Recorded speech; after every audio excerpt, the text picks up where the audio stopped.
All right, welcome into the Bobby Carpenter Show, and it's Tuesday. And normally AJ joins us on Wednesday, but today we had to move some stuff around, had some different things going on, and so we had to shift him up. And so he was kind enough to join us today. And Age, I know you normally are used to the call, the summoning of Schlegs, but he's actually out in Indy right now at the strength coaches convention, out pumping some dudes and pumping weights over there. Yeah, I heard my other buddy that you know as well, Matt Flynn, who you've done work with, and you know Yeah. him. He's down there. He's over there as well, selling his. He has an electrolyte drink called My High that he's there talking to everybody. So I am going to send him a text and hopefully he runs into Schlegs over there. Yeah, I know Schlegs was trying to get over there. He wanted to go see Pat and bounce around and do a bunch of different stuff. And Schlegs, like he's just a relentless ball of energy. So I'm sure him and Flinner have gotten together, done some my highs, hit the difference together a little bit. Because I was gonna ask, I was like, dude, what the heck is the quarterback? Like, usually you don't see quarterbacks at strength coaches conventions. I mean, that's kind of a little bit more of a meathead position. Well, Flynn. I don't know if he'd call himself a meathead, but he's not scared to get in the weight room and throw some weight around. But yeah, he's a salesman as well. Like I think he's gotten tight with all those guys. You know, like what if you want to get in with any kind of team at any level, what do? Talk to the strength coach. That's the guy who is dealing with the players every single day. Yeah, that's a good point, and it makes a lot of sense. I was just curious when I heard that Flinner was over there. I'm like, all right, it's quarterback. I mean, your brother-in-law is like the original quarterback meathead. With Brady with his big guns and looking sweet and talking trash now while he's in such good shape, and you're beat up and I'm beat up and trying to lift weights and my elbow hurts all the time. So we talked to you last week. You weren't going to get a chance to go down for the running of the Oaks, but you got down there that Friday night. What was the Friday night like in the whole weekend? Oh, it was fun. I mean, I got there Friday night, so I was all the guys that I meet up for the Derby with. They were at the Oaks all day. I caught them right as they got back. Everyone was doing great. They were in good spirits. And there's a couple of little like party things we stopped by the Friday night before going to the Derby on Saturday. And yeah, I'm lucky enough to go with a big crew of Green Bay guys that most of them played in Green Bay at some point. And it's been fun. It's cool to see guys. I only see most of them once a year at that thing, and it's a bizarre atmosphere for sure over at the Derby, but it was awesome, man. It was fun. Like, does Big Mike, is he getting the invites to those now, hanging out with the former guys, like now that he's kind of retired from coaching? I mean, that would be sweet. He has not come on a trip yet. I bet if he was invited, I think he would come, and I think he would bring a lot of value. Like Mike McCarthy for 2 days straight at a horse racing event, yeah, I'd say he'd be very good. Mike McCarthy 2 days straight. Yeah, I mean, he's a Pittsburgh guy, tough dude, robust guy. I mean, I don't know. You think he's ever been on a horse? Maybe, yeah. He used to have a house down in Texas in Austin, so I don't know. I would imagine he's been on a horse at some point. Have you ever ridden a horse? Yeah, barely. Like I went and visited sometime around like during the COVID era. We went and we drove and we stayed with Jordy Nelson and his family for a few days. What, you drove to Kansas? Oh yeah. Yeah, of course. Oh Lord. It was COVID. It was like the start of COVID when everything was shut down. And we went and visited, and his brother has a full-blown like Jordy's family owns like 1 billion acres where he's at in Kansas. His brother's a full-blown like farmer / cowboy, has like an arena where he ropes cattle and does all that stuff. And Jordy led me around basically on a horse for a little while. I'm not too confident on a horse, but I think they're awesome. They just scare the hell out of me. Like I can't control them right now. Is it just the raw power that scares you, like the muscles and the strength when you get on one? Yeah, well, and I think like I got on a horse, I don't know, like 10 years ago down in Kentucky at Laura's cousin's place, and the thing just started bashing me into the barn, started sideswiping and just walking, and was just taking me and jamming me into a barn, and I couldn't really get him turned away from it. So I got to find a way. I need some cowboy training, I guess. How good did we feel about our outfit down there? Did you go big on like Friday and Saturday? Was just a one night outfit for you?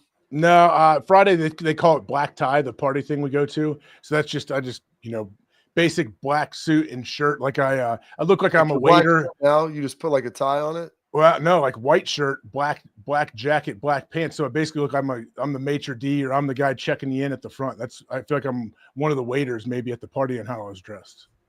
Yeah, that's tremendous. Yeah. Yeah, pretty excited to see that.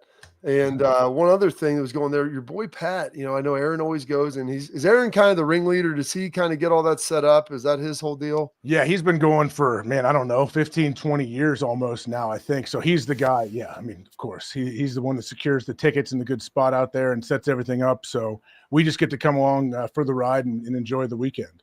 That's good. Do you guys stay at a house? Is that what it is, or how? You get a couple houses because there's like 11, 12 of us in the crew now. So Ooh, houses, and yeah, he's got it set up very well. Like it's, I'm fortunate to go that way. oh yeah, that's nice. I mean, living high on the hog, and I mean, Pat was breaking down. This is what I love about our guy McAfee. Despite the fact that he's coming off his birthday, he's looking. I don't know who found like. Did Aaron have a wedding ring on in that one of those pictures? Like, is he a recently married dude? Is that what we're finding out? I mean, he was wearing the ring, yeah, and it definitely became a thing after he had that thing on. I believe Friday night, people were posting about it, and honestly, I'm not even sure. I think he might be married. We are not exactly sure what's going on. It's very private situation, I guess, but none of us really got many answers when we were down there. But he does. I did tell Pat like he does seem very happy. He's doing well, but we just don't really know anything. Okay. Well, Yeah, seems happy, doing well. Like that's a yeah. lot of positive stuff. Yeah. Maybe a little bit more positive. I don't know if you've seen AJ the stuff that kind of came out this morning, last night about Michigan. Have you seen any of that? About With them, this, Sharon, they're gonna voluntarily suspend him for a couple games. Is that right? yeah, games 3 and 4. So I don't know how that works. Like, I mean, if we're just like making stuff up now as we go, and hey, we're just suspending for the third and fourth game, that seems good to us. Maybe I'm not sure. Yeah, I mean, I would assume it was all like a negotiation situation been going on for a couple months, right? Like whatever they decided on 2 games. But if you get out ahead of it, then it's going to be less suspension, right? Isn't that what they're hoping that, hey, we'll sit them down for 2 games, but we get to pick the games. So so you guys don't suspend them for 4 and you pick the games. Is that what they're doing? I mean, I think that's maybe the play, but I talked to someone else that thought, well, maybe they do this and then they'll say 3 and 4. The NCAA will come in and say 1 and 2, and then you get all 4, and then that's hopefully it. Because also one of the other things that was interesting, I don't know if you saw this, their president left, and remember how big he was, like backing Harbaugh hard, and he's the shortest tenured president in Michigan history. He's only there for 3 years, and now he's going to Florida after all of these things happen. So and Ward Manuel, their AD, has stepped down like a while ago, and they've been transitioning him. So like it looks kind of overwhelming for that something's going to happen kind of big for a group of people that said like vehemently that nothing had ever happened. They denied it. Now this looks to be a much worse situation, I think, than people initially thought. I mean, I was almost surprised it's still going on, like that they're still sifting through all this. But yeah, I guess we haven't seen the end of it. I don't know where it stops or how it does stop, but I don't know, like, does that even Does it affect register? Yeah. recruits? Does it affect recruits and everything going on because of how the NIL situation is and all of that? I don't know how much that plays into it now. Well, here's the thing. If you do a bowl ban, like you do a postseason ban, I mean, you're going to go somewhere all of a sudden where you can't go play for a national championship. Like, how much money is that worth? And so you can just get in the portal now and leave. If like something like this happens, poof, David Copperfield, like you just get out and leave. So any type of postseason ban, which I typically wasn't a fan of because it punished guys who maybe were there who weren't part of it. I mean, that seems like something that might be in play. They might have reduction of like their salary pool when they start going to the revenue share. I could see that being something that also comes into play. I mean, you're a guy that you're around this a lot, and you're pretty level-headed, former Ohio State player. What would make sense to you? What would AJ Hawk? What would you feel good, kind of knowing what you believe to be true about this situation? What would feel good for you with the punishment? Man, I don't. That's a good. I've never been asked that. I guess I haven't really thought too much about it because I felt like so many people from whenever this was going on, I've taken off and gone other places and all that. Like, what do you do? I don't like punishing players that aren't there yet or weren't there when any of this stuff was happening. I think that's terrible when those guys get punished. But I don't know. Like, I'm not sure. Are there still a bunch of guys on staff that were on staff when all of this was going on? Well, Sharon Moore, I mean, he was the offensive coordinator. I think there's a handful. I think a handful of guys went with Harbaugh, and then a couple of the people that were like lower level, they kind of purged out of there to make it look better. So there are some, but I don't think there's a vast number, kind of half split and what with Jim and of the remaining people, some stayed and then a couple left. So it's not like it's the exact same staff, although you did hire the head coach who was your OC during this time. And coincidentally, like the 2 first games are New Mexico, but then Oklahoma immediately after that in week 2. Yeah, I guess, yeah, it's hard for, I don't know how you punish these college teams are tough because I don't think I hate when the players get punished. Like when they have things like this happen to them, say you're on the team already and then a bowl ban comes up. How do you keep anyone on your squad when the next portal opens up, all of that stuff? Yeah, you got to find a way to punish who is responsible, but not, I guess, find a way to affect those players that are on the roster too much.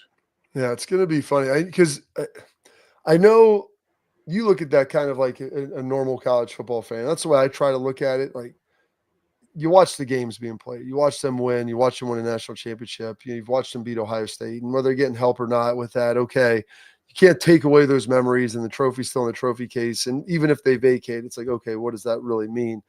Although Michigan is the winningest program of all time, and Ohio State's close to them, and I think that there would be the ability to catch them within a couple of years potentially.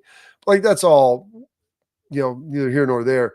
I'm just curious, like passionate Buckeye fan, like you find like a Judy Hawk who's fired up about the Buckeyes and what's going on. I feel like they probably want a lot more of a pound of flesh out of this scenario.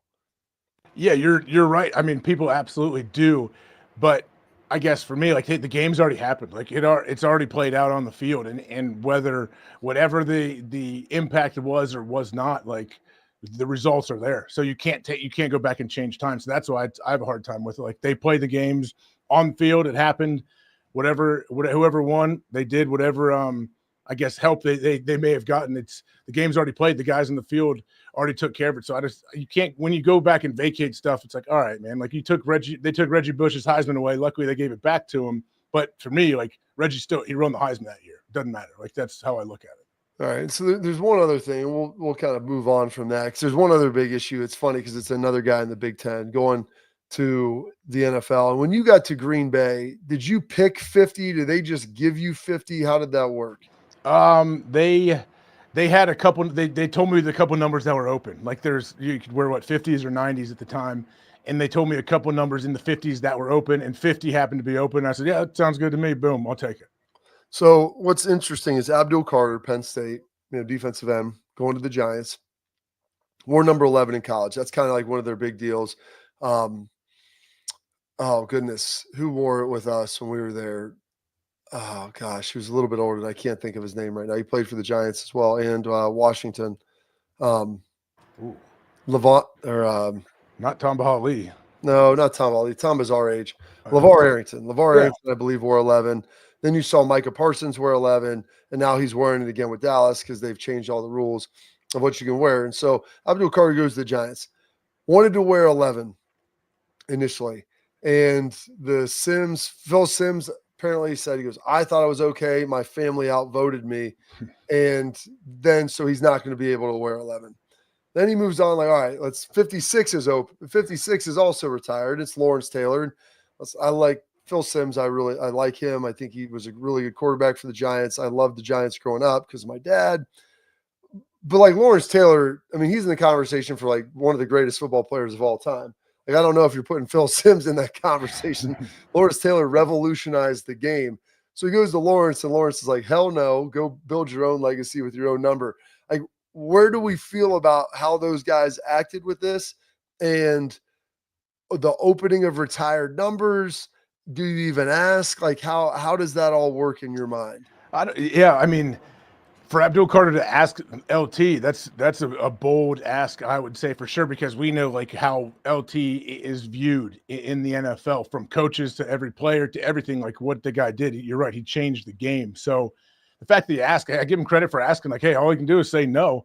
And LT said no. But I agree with LT saying, yeah, go create a legacy to get another number here retired, because I don't have any issue with that. I would imagine Abdul Carter was okay with that. I don't know.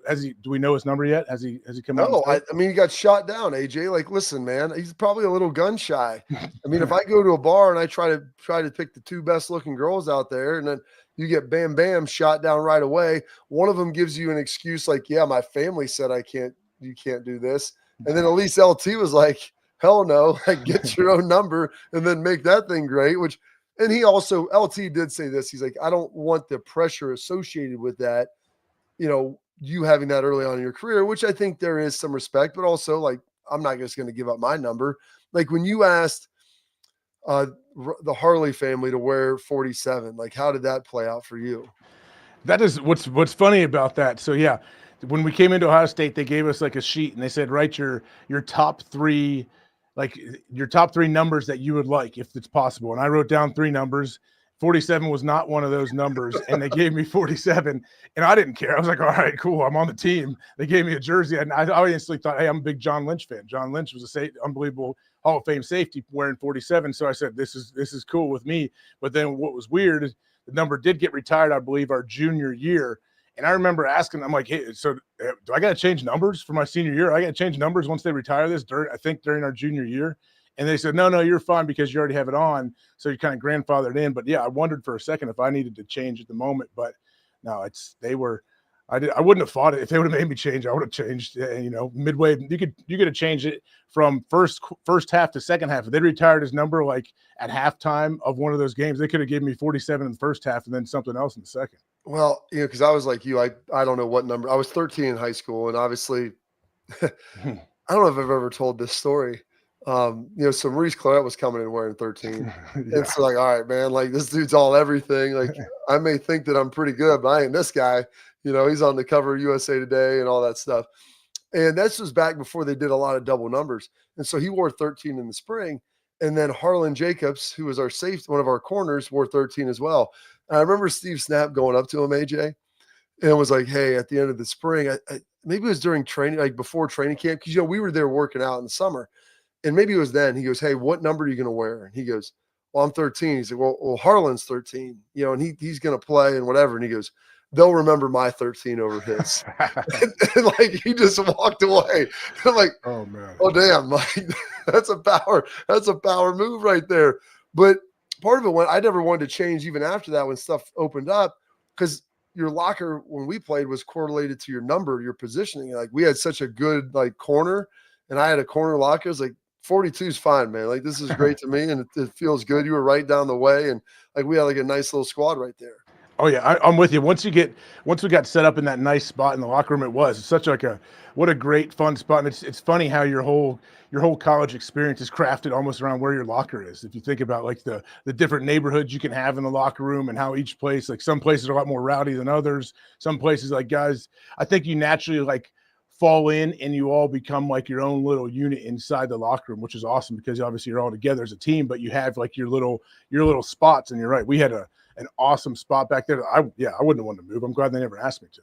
Yeah, so that was kind of the last piece where I was like, I guess I could try to change this. It's not like after my sophomore year, but man, I really want to move to like somewhere else where I enjoy this. We play all the little games and screw around and like it's funny because like you were a couple down for me, and then Schnicker was right there with us, Rob Reynolds early in our career.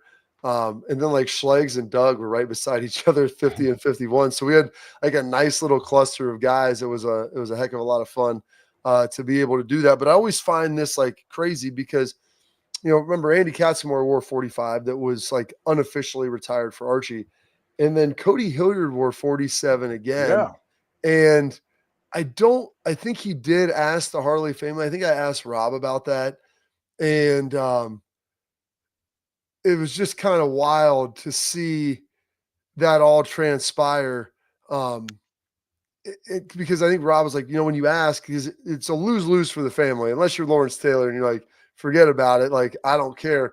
Because you don't want to seem like the bitter old guy who says no, unless you're LT. And then like, even if you really don't want to, you feel like you're kind of compelled to say yes. Yeah, you're right. It is a weird spot. I mean, especially in college, like, just keep numbers retired. In the NFL, it's a little bit different, I guess, but in college, for high school kids to come in and like, it depends though. Like, is the family offering the number to the kid, or is the kid coming in demanding it and like making a big stink about it? I think it's very different. But if I know what Warren Moon, didn't he reach out to Cam Ward and offered him his number, like things like that. That's a lot different, I think, when they like give him the blessing. But it is a weird thing, I guess, like the fact that numbers do get unretired and they let guys wear them. But in college, we have so many double numbers and everything. It's all messed up. When they retire your 50 in Green Bay, like, will you be Yeah. willing to open that up for someone? Yeah, I think 50 is going to be open. I think that'll be open for everybody. You know, they got Brett Favre in the rafters, Reggie White. They don't need 50 in there. I don't know, man. When Aaron retires, they may kind of squire you guys in together. Yeah, I don't think that'll be the case. I definitely would support Aaron when they put 12 up in the rafters. But college, though, you can't, like, you have too many guys in the team, too many double numbers. Like, you can't retire numbers. You're just giving the equipment guys even more headaches when you retire a number. It makes just cross another good number off the list that these young recruits want to wear. You know what's interesting is Bo Bishop had a really good point about this, and we'll get you out of here. I just want to hear your thoughts on this. Is he goes, when you try to retire numbers, like, young people don't know what any of those numbers mean. Like, they see a name and they see a number hanging inside. You know, you play somewhere and you learn about it, and like your coach encourages that. Like, that's a big deal. But his thing was like, hey, retire a number and like put like a player patch on it. And so then you see that out there. People ask like, hey, what's this? Boom, they have a highlight package they can throw up during the games and people can talk about it. And that, to me, because like you said, once you've been doing this for so long, at some point, like, man, you've retired all the good numbers or some of the best stuff. And that might be a better way to have that conversation moving forward. Yeah, you're right. I mean, it is true. Like, when everyone is like, is usually biased towards their era, like who they watched growing up, who they watched at that time, who was the best at that time. So once you kind of move on out of that area, 2, 3, 4, 5 years down the road, you're right. Not a whole lot of people remember exactly like how dominant someone like that was. So yeah, it's tough. You know, time moves on. There's always great players coming in to replace you. And I guess that's a good thing, that football is always going to be awesome. The carousel never stops spinning, and it never stops spinning for our guy, AJ Hawk. He's be spinning over to the McAfee show right now, just hopping on with some other dudes. Age, thanks for the time, and thanks for shifting the day for us. We really appreciate it, sir. All right. Thanks, man. I'll see you. There he is, our guy, Mr. Aaron James Hawk, the legend. My mind, I mean, I love Harley.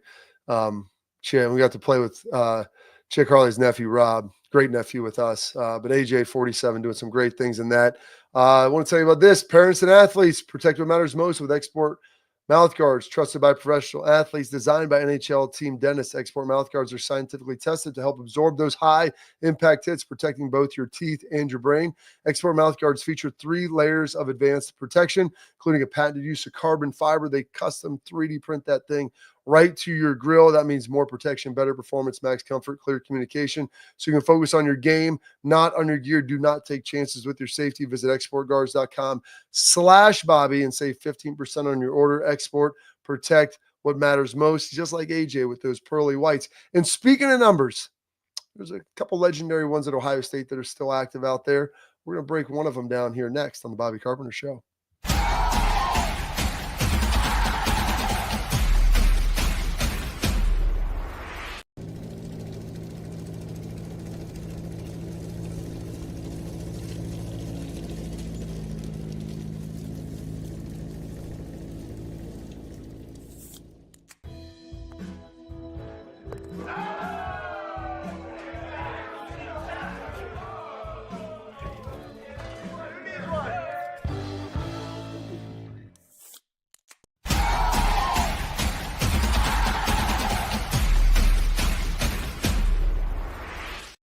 All right, we talked about some legendary numbers. And listen, if you're watching right now, hopefully the show is legendary to you. We've had AJ, we got Schlags, we got all the legends on here, Lathan Rance, we got tons of guys for you. So listen, please like, subscribe, share with friends, leave your comments, all of the good things. We always appreciate it.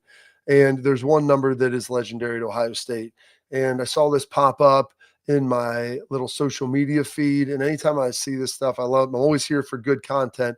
Number 2 is one of the legendary numbers at Ohio State. Legendary now for both offense and defense. Was a little more defensive based for a while, but check this out and tell me your thoughts.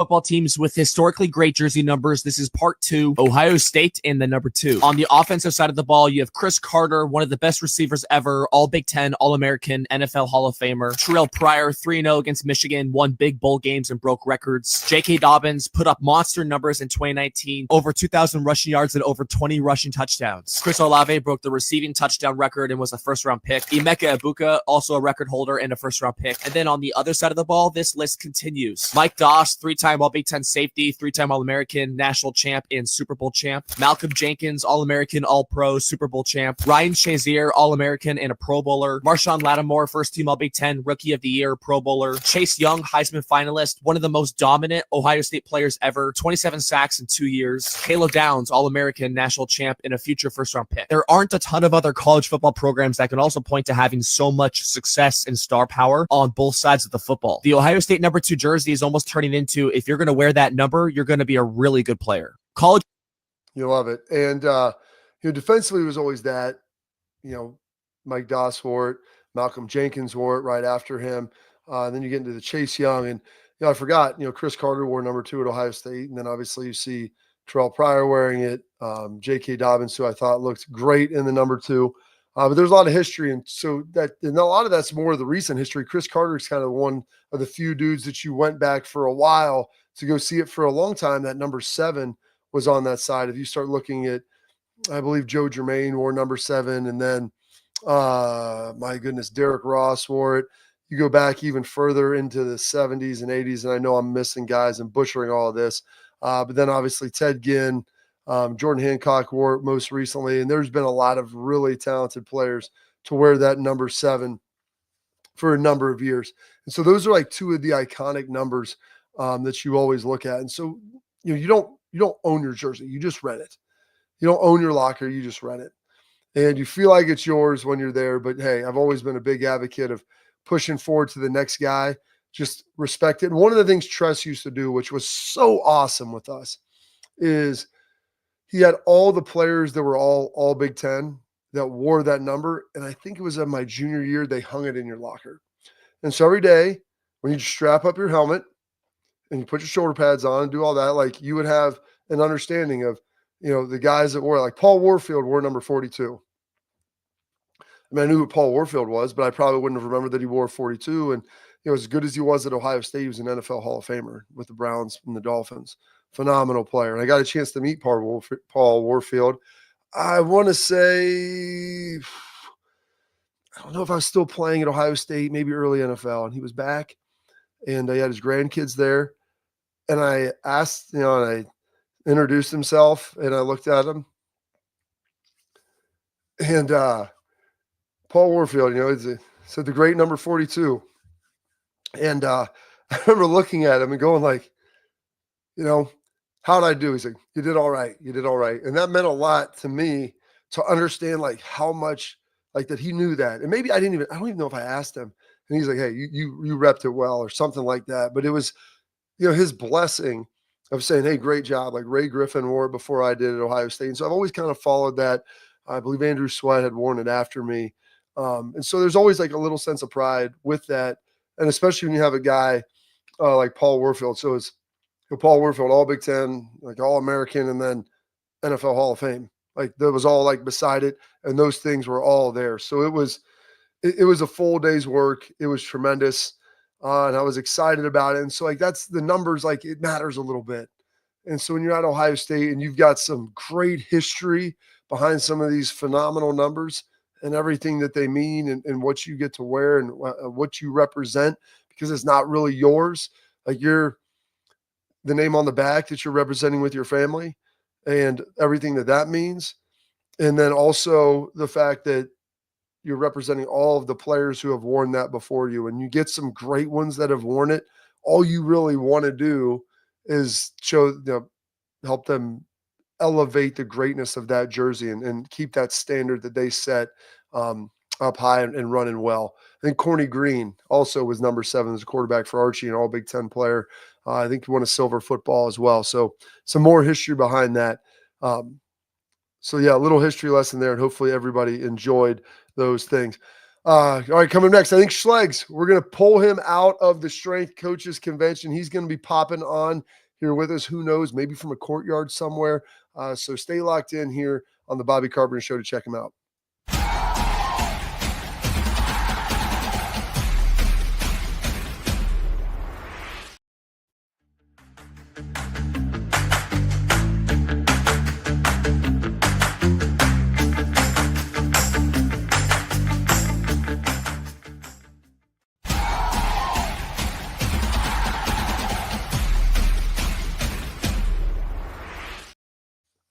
All right, welcome back into the Bobby Carpenter Show, and now we've got our guy, Mr. Anthony Schlegel, fresh out of Indianapolis coaches convention. You know, it's raining here in Columbus on this Tuesday. It looks beautiful over there, and Indy got some sort of camo hat on. How's it all going out there for you, sir? Man, it's going great, buddy. Just got done talking with Mike Joseph over at West Virginia, and again, I was talking to a strength coach from the University of North Texas that had some really good insight into another thing that I invented and how could I make it better for what they need. And, you know, like, you're not the expert. Like, all I want to do is help serve. And that's all, like, honestly, everything that they do is about maximizing their athletes. How can I play a role in that and giving them a tool that can help them accomplish that mission? Super fun to talk about. But, like, West Virginia, Mike Joseph, he's been there for a long time. Also, another former assistant of Mickey Marotti. And he really liked the new force plate on the striking machine. But it's like, dude, you were one of my early adopters. Like, send me a picture of the 12 machines you have, and, like, I will take care of you. Let's figure it out because I want you to always have the best. And then let's get some of these things on there and just keep adding value, man. It's just great. Like, and then he's going to come back. We're going to catch up because we talk about kids and life. And, you know, sometimes we forget that because we're always solely focused on other people's children that we forget our own, and you got to catch up on that. And You have kids? so anyways, it's good. Huh? You have kids? Oh, yeah, he has kids. No, you have kids. I didn't even know that. I have kids, yeah. We got that graduation announcement. I didn't know who those people were. Oh, you did, man. The graduation announcement's real, man. It's happening. Both my kids are graduating. My daughter is like, I don't want to go to a new high school, so I'm going to graduate early. More power to you, girl. Get it. She did it. So now I told my wife, I was like, hey, man, we got to charge some of this to winning. We only get one graduation for two, so let's go. Yeah, that's great. I mean, yeah, you get double. I mean, that's tremendous. You know, you get one party, just really, really go for it, man, and let's juice it up. That should be pretty fun and pretty sweet, to say the least. Great segment you had earlier. I want to touch on this too. Trust, you're right, did a great job. And, like, I've seen, like, Joe Hale wore my number, and again, not my number. It's just 51 of Ohio State's. Like, we rent it. Like, it is an honor to wear the scarlet and gray. You know, Luke Montgomery this year, man. Like, I'm like, yeah. It's funny because my number goes to whom, Bob? Offensive and defensive lineman, yeah. Which is what I should have been probably at 260. Nose guard, Shane Nose back in the day. But I love them, you know, and we had the same conversation with Luke. I was like, bro, so proud of you, man. You wore it well. And that's all we want to do. We want to wear that number for Ohio State well and represent it well and handle our business well and leave our small mark on it, right? But, like, it was so cool, Bob, what you were talking about because, you know, those guys walked the steps, walked the Ohio State way long before you did. They're a part of the brotherhood. And for them to give you that affirmation that you did it well, that means a lot. Like, I invent stuff, you know, and when I hear other peers of mine say, I like that, I want that, like, that will add value to me. Like, I take a lot of pride in that because we're helping them, you know. So anyways, good segment, Bob. Well done. I appreciate it. Why? So let's let the little folks in on the secret because I think I know the backstory. Why did you wear 51? What was the significance of that to you? Yeah, so I wore 51 when I grew up. My name was Anthony Schlegel, fullback. Like, literally, that I thought that was my name. Tom Rathman was big. The 49ers, even though I was from Dallas, like, I liked Tom Rathman. He had a flat top. I had a flat top. He was a fullback. He liked to hit people. I was a fullback. I liked to hit people. And then I watched NFL Films, Greatest Hits. NFL Films, Greatest Hits. It was back in the 80s, and they were talking about Dick Butkus. And I was like, holy crap, who is this guy? And I was like, my name became Anthony Schlegel, linebacker, and I wore 51 from then on. And, like, that was why I wore 51 for Dick Butkus. Yeah, and so that's what's interesting is, like, everybody's kind of got their own unique stories. Like, AJ wore 34 in high school most of his time growing up, and I often ask him why he wore 34. What was the significance of that? I mean, I wore 13 in high school and all growing up because my dad was 26, and so I had read this story about Michael Jordan. Do you know why Michael Jordan wore 23? No. His dad's number? His older brother wore 45, and his thing is, like, if I could be half as good as my brother, who was like a star in their high school, I'd be pretty good. And so he picked. All right, why he wore 45 when he played baseball then? Well, he wore 45 when he came back originally. That's right. That's right. And so that was all part of it. I remember seeing it. I was like, you know what? And then at that point, I was like, I'd always kind of liked 13. I was like, all right, well, I'm going to make 13 my number for basketball and football. And, any of the sports that I play, I always try to get it. And so there's always some significance behind that. Like you said, Schlegs, you're just renting it. And so you want to see the next guys go on. And I mean, be better. Make it better. Like more people are going to remember you more recently than they are for me being able to go do this stuff. And so that's a really big deal. And so it's awesome to see that. And I'm glad that you and Luke were able to kind of have that connection. And he's an Ohio guy, came in, highly recruited dude. And like, it's funny because this season really wasn't going probably the way that he wanted it to go until he gets to play due to, injuries happening with both Josh Simmons and then Seth McLaughlin. And then you're moving, Carson to guard, and then he's going to center, and then just you don't play great against Michigan. It's like, all right, well, let's roll some guys. And then Luke Montgomery goes in there and ultimately plays really well. And so to see those guys kind of achieve that, like that's what was awesome to me about him this year. And the fact that he's rocking the 5-1 makes it even better.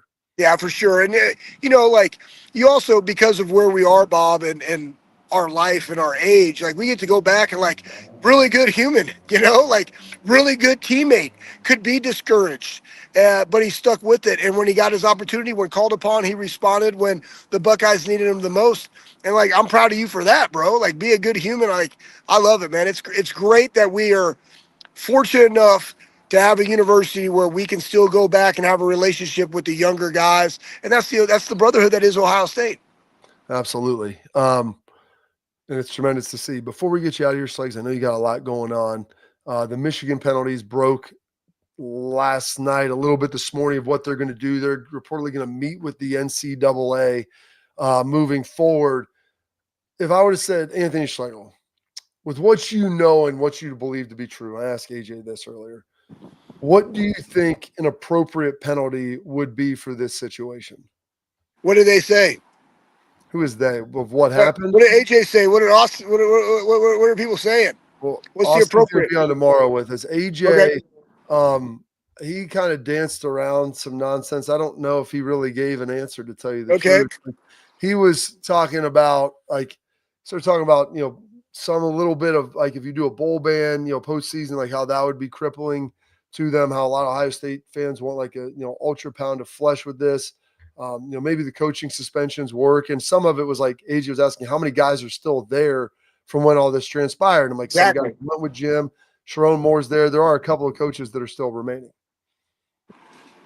Yeah. So my thought is this: like, the guys still got their rings. Like, I mean, number one, how much did it impact the national championship run, or was it previously done before? Like, there's so many different variables that come into play that you got to take in. But, like, even if you vacated that national championship, the guys still got the rings. Like, it's not going to necessarily matter, but it matters to everybody else.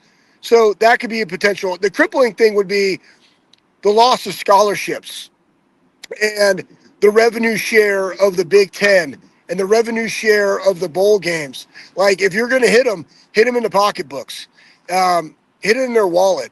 And again, you only have 75 guys. Now you have other kids that want to potentially go to Michigan and now have to pay for it. Like, that's going to set you back. You know what I mean? Like, so you gotta do that if that's what you're gonna have to do moving forward, because you can't punish the past. The past is the past. Moving forward, though, there has to be something that is done that sets a precedent as to, if you do this, if you go down this route, if you unequivocally cheat and are scouting before, and again, they did it in the past but we have film, like everybody gets it. So if you are taking those steps and you knew about it, and again, the head coach has to know everything. I mean, we saw with all the stuff with Urban, like things that were off the field that didn't coincide with anything to do with the game, he was suspended. And so it's like, I look at that and then I look at this, and like, this has to do with the integrity of the game. That punishment has to fit, and it has to make a statement for everybody else moving forward. And it also goes into who is the governing body that should have handled this appropriately back in 24, back when the information came out. Like, the fact that it's taken now into 25 to be able to have these things coming out and these punishments being dealt, is absolutely a travesty. It should have been done a long time ago. But it just goes back to the point that we need a governing body that, you know, can give these penalties and these penalties quickly, so we're not like, you know, hanging around waiting on a Yeah, punishment. absolutely, Schlegs. Well, yeah, you've been hanging around long enough. Get back in there. Go sling some striking machines. I told you, listen, that measures the force now. So like Ivan Drago, so you give him some punching, and then you can also measure that hip force. So give him Yes. some couple hip pumps. Yes. I See did that what for that you, Bob. I did that for you. oh, I put some handles on it so you get full really lock thrust in. power, I like that. thrust force. That's perfect. New Well, Bobby Carpenter measurement. that's right. The thrust, hip thrust force. I like that. All right, get back, get out of here. Go dive back in and hang out with those guys some more. All right, man. Tag and dominate. Go Bucks beat cancer. There he is, our guy Anthony Schlegel. As quickly as he came, he went. I want to tell you about a premium product, just like the difference. I'm going to tell you about our friends over at Backer.com, BCKR. They've got unbelievable new premium Buckeye gear, whether it's for rain, for cold, their hats. It's all great. It's gonna carry a premium price because it's a premium product. The stuff is made very, very well. The cold gear is awesome. They've got one great pullover, a great pullover that I wore the other day. So I've worn the windbreaker. I've got the raincoat, also wearing the winter coat, which is tremendous.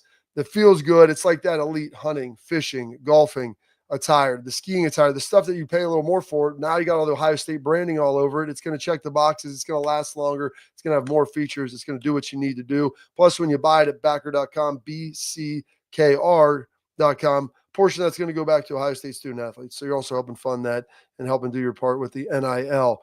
And here's the best part. Promo code all caps when you check out BOBBY, you're going to get free expedited shipping. So go take care of our friends over at Backer BCKR and do some great stuff with all of their gear and look great and feel great. We got our headlines coming up next.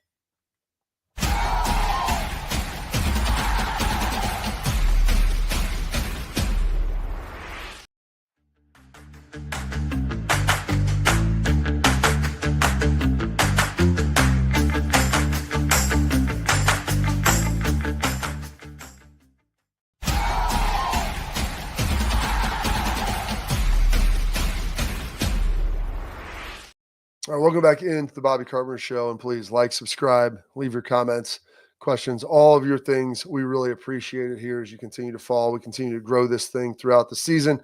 Our headlines are brought to you by our friends over at Lake Spur Marketing. Lake Spur Marketing is a full-service ads agency built on trust, strategy, and performance. The Lake Spur team, they do what they need to do. They're going to shield you and your team from the outside noise, the cold callers, all the stuff you don't want to do, so you can do what you do best. Run the business, just like my guy Schlegs over there in Indy, just slinging some striking machines, because it's tough to work in the business and work on the business. Lake Spur has the experience, over 100 years in marketing, so they're going to know what to do and know how to guide you. They eliminate the waste, deliver on budget. They don't chase clicks. They build partnerships. Lake Spur Marketing, the proof is in the partners. All right.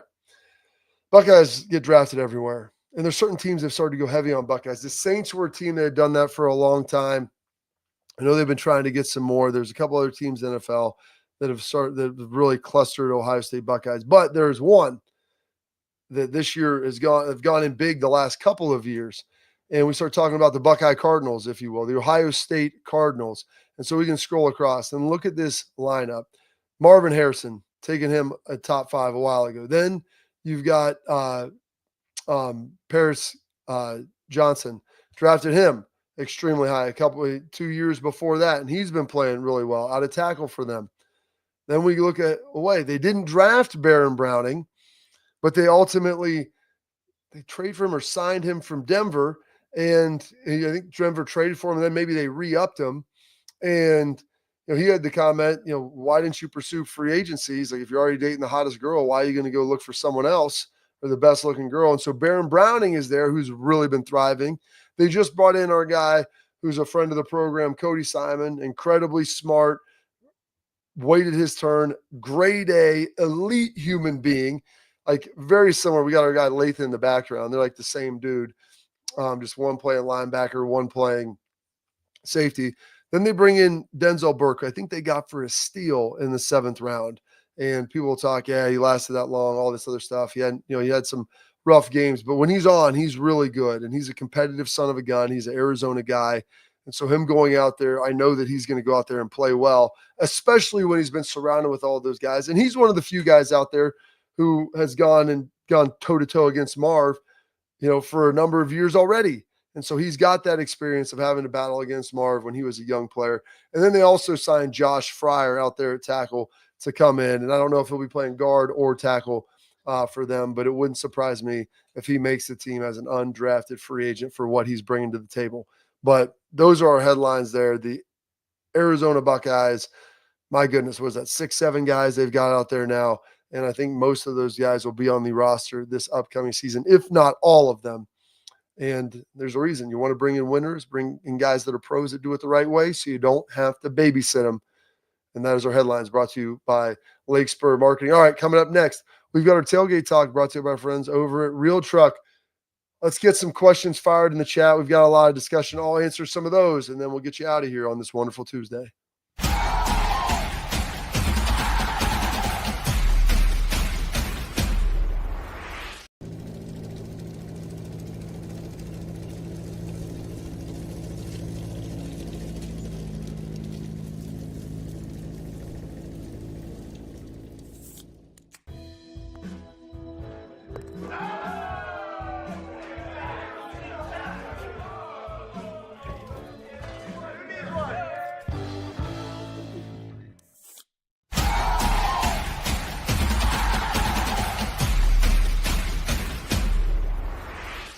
Welcome back in the Bobby Carpenter Show, and we've got some of our tailgate talk and fire away some of your questions. And people have been really upset about this Michigan deal in the chat, and I get it.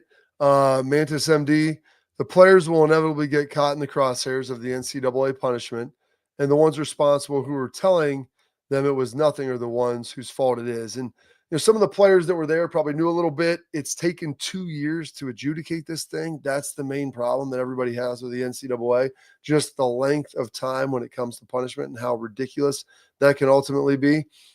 Steely Matt says scholarship limitations, bowl ban. They probably won't take the Natty away.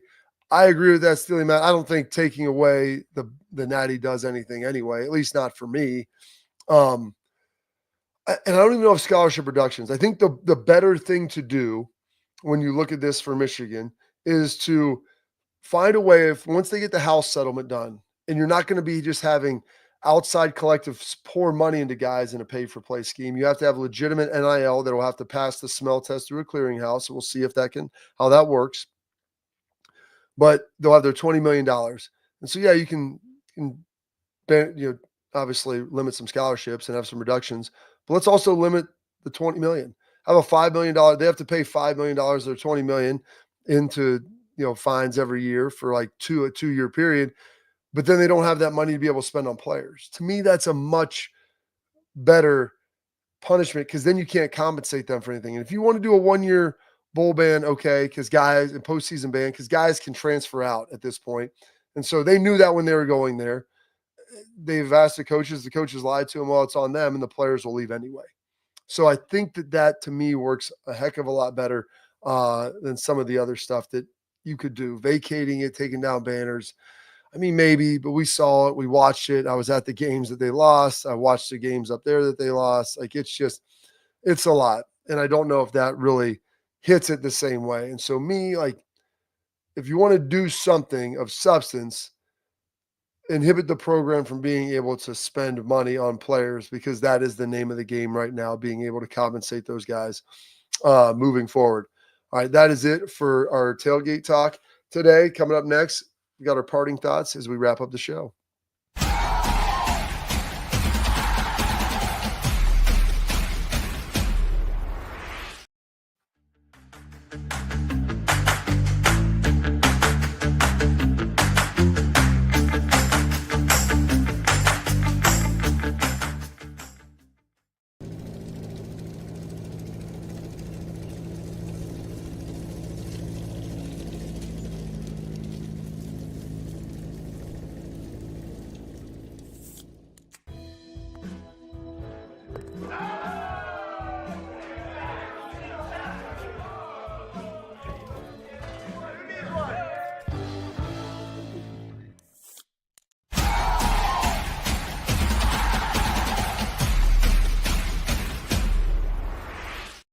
All right, going to wrap up the show now. And we were talking a little bit about numbers earlier.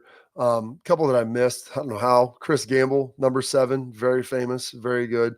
Dwayne Haskins did a great job, obviously rocking the number 7 as well. I believe I got Corny Green in there at the end with that. But there's, the 2s we focused a lot on, a lot of legendary 2s, a lot of legendary 7s. There's some big number 10s also at Ohio State when you start looking through that as well.